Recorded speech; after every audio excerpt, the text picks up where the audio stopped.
კლასიკური მუსიკის საერთაშორისო ფესტივალი ოფიციალურად დღეს გაიხსნა. ფესტივალის სამხატვრო ხელმძღვანელმა პიანისტმა ელისო ბოლქვაძემ ბათუმში ცნობილი უკრაინელი და ფრანგი მუსიკოსები მოიწვია.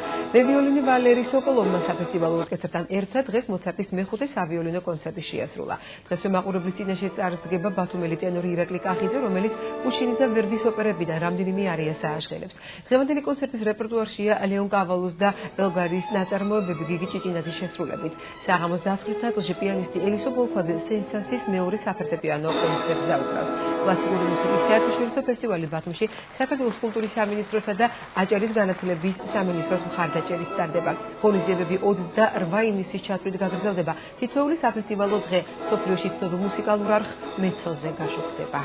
მე ვფიქრობ, რომ ეს ფესტივალი არის ძალიან განსაკუთრებული თავისი მასშტაბით, კონცეფციით და ასე ვთქვათ, ინტერესით და მე ვფიქრობ, რომ ეს ფესტივალი ძალიან ბევრ ახალ აღმოჩენებს გააკეთებს, ძალიან დიდ ადგილს დაიკავებს შემდეგში ბათუმის კულტურულ ცხოვრებაში.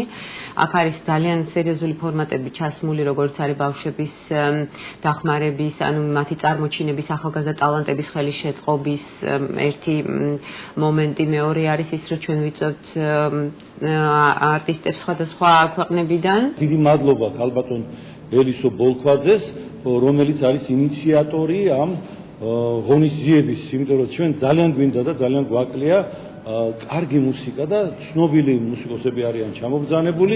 ძალიან დიდი მადლობა ბატონ გიორგის მინისტრს, რომელმაც ხარი დაუჭირა, მეც კიდევ შევეცადე ჩვენს საქართველოს კულტურის სამინისტრო, რომ ხარი დაგვეჭირა ამისთვის და უკვე უკრავს ვენ კიდეც და გილოცავთ ამ დღეებს.